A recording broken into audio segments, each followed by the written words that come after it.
નમસ્કાર. જીએસટીવીના દર્શકોને અંકિત ત્રિવેદીના જય જિનેન્દ્ર. પર્વાધિરાજ પર્યુષણના આ મહાપર્વ નિમિત્તે આપણે પર્યુષણનું પર્યાવરણ અંતર્ગત રોજ આચાર્ય ભગવંત સાથે આપણી ગોઠડી માંડીએ છીએ અને આત્માને પીછાણવાની વાત કરીએ છીએ. એ અંતર્ગત આજે આપણે મુંબઈમાં આચાર્ય ભગવંત વિજય રાજરત્ન સુરેશ્વરજી મહારાજ સાહેબ પાસે છીએ.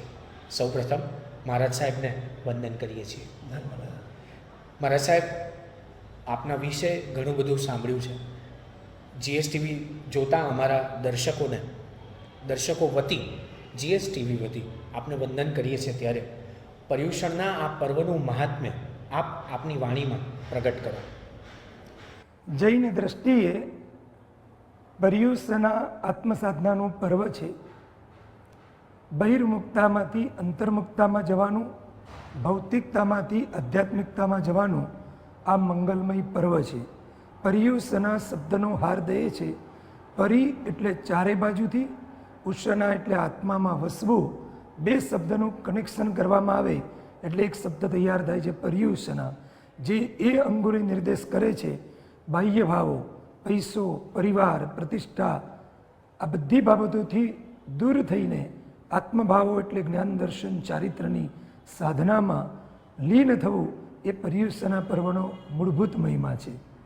આજની દ્રષ્ટિએ પર્યુષણ પર્વનો મહિમા સમજાવવો હોય તો એમ કહી શકાય, પર્યુષણના 8 દિવસો પામીને અનેક વ્યક્તિઓ, અનેક ભાવિકો જીવનને તપ અને ત્યાગના પંથે વાળે છે. સૌથી મોટો લાભ પર્યુષણના 8 દિવસનો હોય તો એ છે 352 દિવસની જે રૂટીન જીવનશૈલી છે, એ જીવનશૈલીમાંથી પીછેહટ કરીને એક નવી શૈલીમાં, અધ્યાત્મની શૈલીમાં આ પર્યુષણના માધ્યમે લોકો પ્રવેશ કરે છે. કેટલીય ઘટનાઓ પર્યુષણ દરમિયાન એવી બને છે જેના પરથી ખ્યાલ આવે કે પર્યુષણ વર્તમાન લોકમાનસ ઉપર કેવી અસર કરે છે. એક નાનકડો દાખલો નિહાળીએ. 8 વર્ષનું બાળક, પર્યુષણનો પહેલો દિવસ, એની માતાને કહ્યું મારે આજે ઉપવાસ કરવો છે. એક નાનકડું બાળક કોઈ પ્રેરણા વગર સ્વયં સ્ફૂર્ત ભાવનાથી ઉપવાસની વાત કરે, બેશક એ પર્યુષણનો મહિમા ગણાય. નહીં તો બાળક ભોજનની જીદ કરે, મિષ્ટાન્નની જીદ કરે અને જીદ કરી ઉપવાસ કરવો છે. માતાને થોડોક સંદેહ હતો કે એ કરી શકશે કે કેમ. પચખાંડ અપાવ્યા વગર બપોર સુધી રાહ જોઈ. બાળક એકદમ મક્કમ અને એને ઉપવાસ કરાવવામાં આવ્યો. સાંજ પડી. બાળકની મક્કમતા એટલી જ, ભાવના પણ એટલી જ ઊંચી, પણ આખર શરીર છે. 8 વર્ષની વય, પહેલી જ વારનો તપ, એટલે થોડીક તો શરીર અસર કરે છે. રાત્રે સૂતી વખતે ઊંઘ આવતી ન હતી, નિદ્રા ના આવે, થોડી વારે પડખા ફેરવે. એના પિતાએ બહારથી આવીને આ દ્રશ્ય જોયું. માં, દીકરો બંને પૂર્ણધર્મી. પિતાનું એનાથી સાવ સામાન તેમનું જીવન હતું. ધર્મ જેવું કોઈ જ તત્વ એના જીવનમાં નહીં. એથી આગળ આજે પર્યુષણ છે એવો કોઈ ખ્યાલ પણ નહીં.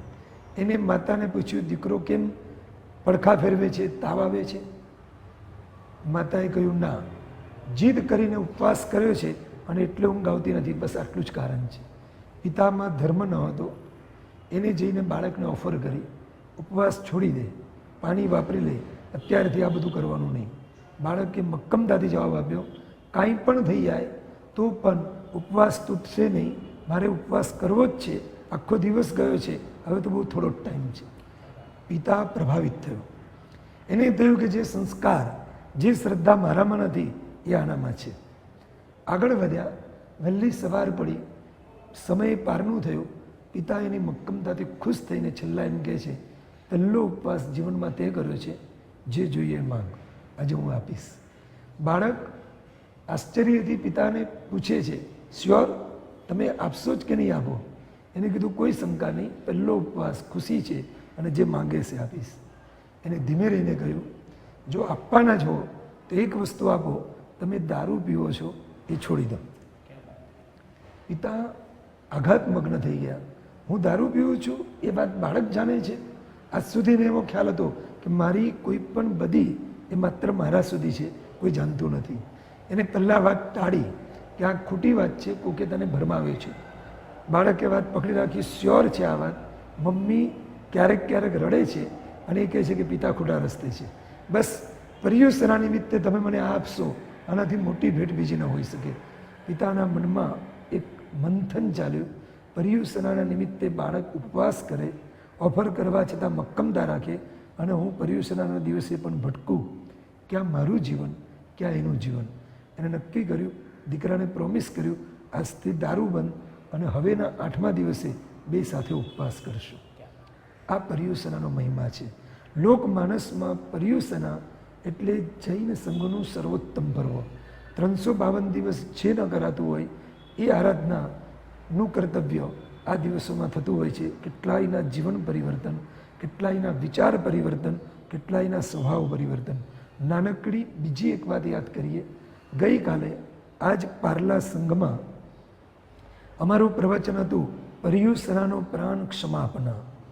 જીવનમાં ક્ષમા કઈ રીતે રહી શકે, ક્રોધથી મુક્ત કઈ રીતે રહી શકાય, એના બિલકુલ પ્રેક્ટિકલ આધુનિક ઉપાયો આ વ્યાખ્યાનમાં બતાવવામાં આવ્યા. લગભગ 8 ઉપાયો બતાવ્યા. એક ઉપાય એ પૈકીનો એ હતો કે જ્યારે પણ ઝઘડાની શરૂઆત થાય, બીજું કાંઈ કરી ન શકો, મૌન રહેવાનું ચાલુ કરો. અડધો કલાક પછી તમે તમારા વિચારો વ્યક્ત કરો તો જે ઉગ્રતા, જે આવેશ, જે કડવાશ તમે વક્તવ્યમાં રજૂ કરવાના હશો એ લગભગ ઓસરી જશે અને માત્ર તથ્યની વાતો આવશે. એટલી ઇફેક્ટિવ વાત બની.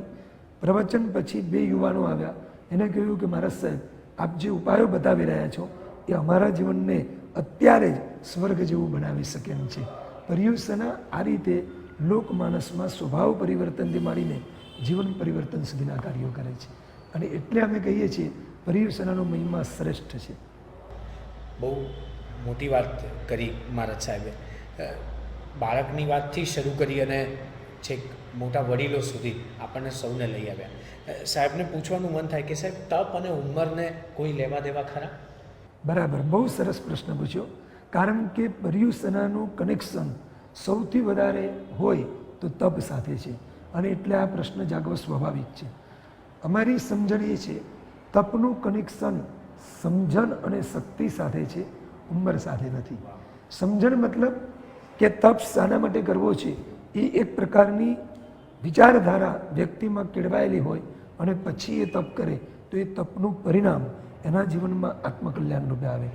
જૈન શાસ્ત્રો તપ શા માટે કરવો જોઈએ એના ક્લિયર વિઝન આપે છે. એ કહે છે દુનિયામાં પ્રસિદ્ધિ મળે, વાહવાહી થાય એના માટે તપ નથી. લોકો પ્રશંસા કરે એ તપનો હેતુ ન હોવો જોઈએ. આ લોકમાં કોઈ પ્રાપ્તિ થાય તપથી, સંપત્તિ વગેરેની, એનો પણ કોઈ હેતુ ન હોવો જોઈએ. પરલોકમાં દેવલોક મળે એવી પણ કોઈ ઈચ્છા ન હોવી જોઈએ. તપ દ્વારા કર્મની નિર્જરા, દોષોનો નાશ અને આત્મકલ્યાણની પ્રાપ્તિ, આ જ લક્ષ્ય હોવું જોઈએ. આને કહેવાય છે સમજણ. સમજણને હજુ થોડીક હળવી કરીએ તો એનો અર્થ એટલો કે હું તપ કરીશ તો મારું ભલું થશે, કમસે કમ આટલો ભાવ હોય એને આપણે કહીશું સમજણ. બીજા નંબરમાં છે શક્તિ. સમજણ ગમે એટલી સરસ હોય, શરીરની શક્તિ બિલકુલ ન હોય તો વ્યક્તિ તપમાં જોડાઈ ન શકે. જૈન ધર્મ ક્યારેય પણ ખેંચીને પરાને તપ કરવાનું વિધાન કરતો નથી. એમ કે છે જેટલી શક્તિ હોય એ પ્રમાણે જ તપ કરો. શક્તિથી ઉપરવટ નહીં અને શક્તિને છુપાવીને નહીં. પણ છતાંય તપનો મહિમા એટલો છે, આ કાળમાં સમજણ, સામાન્ય સમજણ અને શરીર શક્તિના સંગાતથી મનોબળના કારણે નાની વયના બાળકો પણ તપ કરે છે. હું 2 એક્ઝામ્પલ આપું. આજથી 14 વર્ષ પહેલાં અમારા 2 શિષ્યો કાંદિવલી પૂર્વમાં પર્યુષણ કરવા ગયા. માત્ર 4.5 વર્ષનું બાળક પહેલા દિવસથી એક ઉપવાસ કરીને આગળ વધતું ગયું. 6 દિવસ સુધી ઉપવાસ કર્યા. કોઈ પણ પ્રકારની તકલીફ નહીં, કોઈ પણ પ્રકારનો ઉત્સાહનો ભંગ નહીં. 6થા દિવસે એની પરીક્ષા કરવા એમ પૂછવામાં આવ્યું કે આજે કંઈ વાપરવું છે? બાળકે એટલો જવાબ આપ્યો, મારે 28 છે, 2 દિવસ પછી વાપરવાનું છે. અમે આને કહીશું સમજણ, કે જેમાં એને એટલો ખ્યાલ છે કે તપ મારા આત્માનું ભલું કરશે અને શક્તિ બાળ વય છતાં